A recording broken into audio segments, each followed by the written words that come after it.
What's going on, everybody? Welcome back to the channel. Jake Shavink here, and Packers second round pick Jayden Reed seems to be finding his stride here at midseason for Green Bay. Now, that isn't to say he hasn't made some impact plays from jump with the Packers, right? We saw this one against the Bears on a third down, running a really crisp comeback route. Just a throw was a little bit late. You saw him score twice against the Atlanta Falcons, one on a really nice play where he releases into the flat, and the other on your screen, seeing him catch a jet sweep. He's also made a couple plays against the Saints in some key spots, right? Winning through contact on a corner route against Alontae Taylor and winning down the field on a vertical shot. Really good job extending and catching a ball away from his frame. And he did the same thing against the Lions right at the end of the third quarter, catching a rainbow from Jordan Love. Then he kind of went quiet. Aside from the touchdown on a tip drill against the Denver Broncos, we didn't really see much from Jayden Reed. But now, against Minnesota, we saw an 80-yard game. We saw him get involved in the Rams game, even though the stat sheet wasn't filled up. And then Pittsburgh, we saw another 80-yard performance and a touchdown. So we're going to go into those three games and kind of take a look at why Jayden Reed is really finding his stride. So off to the film room to look at Jayden Reed's midseason performances. All right, here we go into the film room, taking a look at Jayden Reed's last few games. First one here. You're going to see him handle a little bit of contact, gain some ground right into the split release, inside stem, and you're going to get some contact from Byron Murphy. And Jayden Reed wouldn't say he's the best at dealing with contact, but what he does do is he's trying to be the low man. He's engaging, right? And what he can do is kind of snap routes off at the top of the stem to give himself just a little bit of a window where Love could thread the needle if he needs to.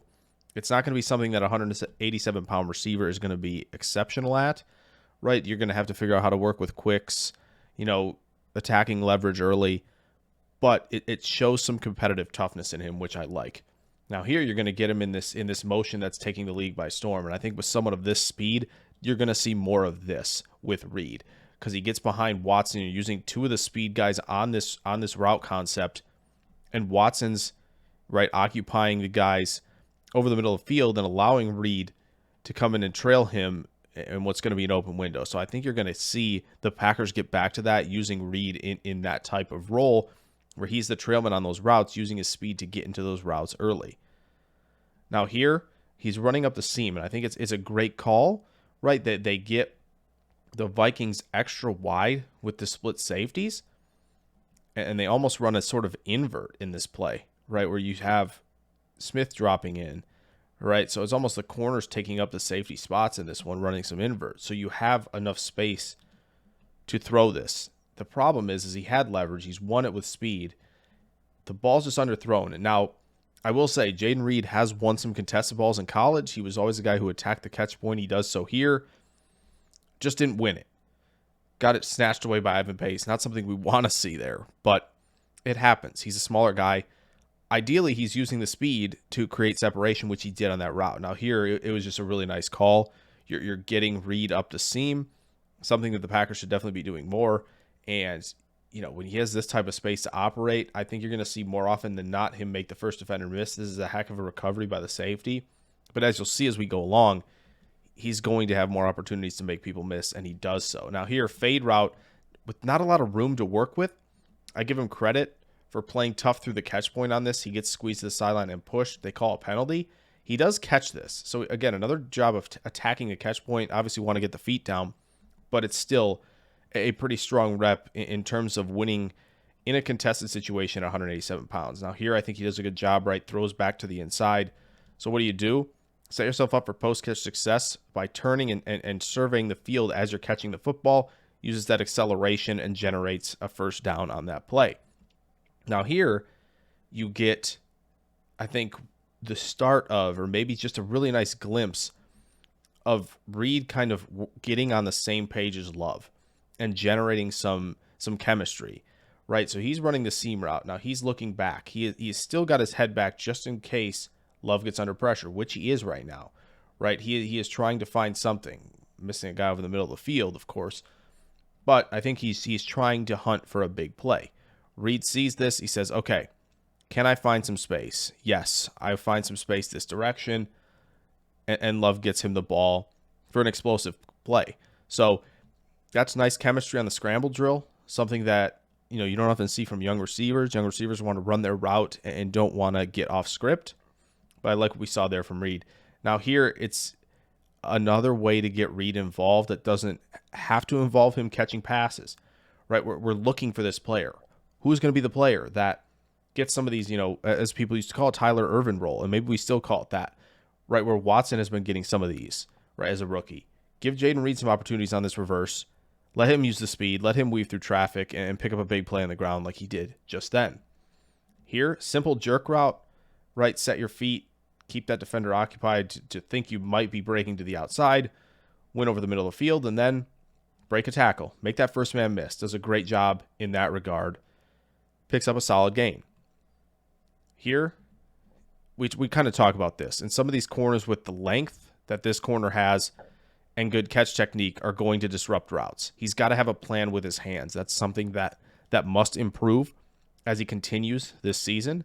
And, he's not always going to get the easy fight through contact and just win the route. There are going to be times like that where you have to find a way to win. Now here, this is a really nice concept. I think we kind of went over it last week a little bit. But what he does is this, right? This vertical pressure. Gets the cornerback into, though, a really nice speed turn technique, I will say. But if you have an anticipatory thrower like Love is here, and he knows he's going to Watson, but if he knows, okay, I can get this outside to the sticks, he's given him a little bit of a window to do so. And now for the last one against the Rams, we talked about this one last week as well, just not from a Jayden Reed perspective, but it's all about, okay, that vertical pressure. The pad level's still low. We are not, tipping our hand at all with what this route's going to be. Corner could still believe this is a fade route to kind of clear underneath. Great job now getting in and out of that break, working back to the football, getting low and making a tough catch to the ground on a third down that essentially iced the game. Now for the Pittsburgh stuff, right? Maybe you think, okay, the Vikings and the Rams, it wasn't otherworldly play, right? We're not showing elite highlights or anything like that. Now we get to this Pittsburgh game and we're running basically a vertical all the way across to the far pylon, and we're going to take advantage of a safety that's kind of squatting.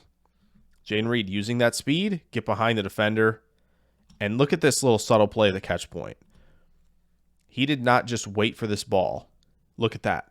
Leap at the catch point, attack the catch point. This is the type of play you want to see from a receiver at the catch point. You don't want him always just tracking it into his hands, right? Because that invites contact in tight coverage.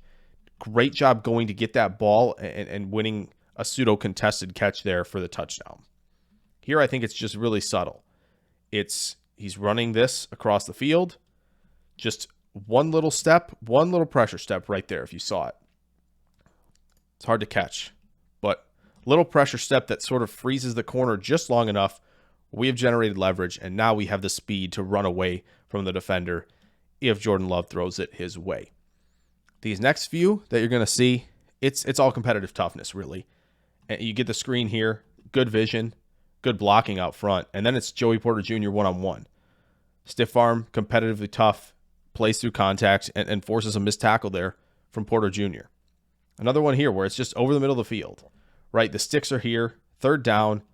Love to see him play competitive through that arm tackle and reach for a first down. Don't think he quite got it, but I love the competitive toughness to keep fighting through contact for a first down. Once again, up top, a throw a little behind.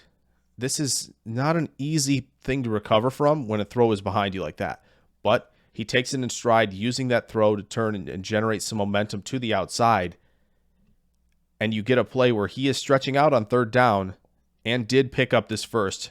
Really good awareness and really good toughness through contact there. Now, the last one we're going to show you is he's running a vertical route.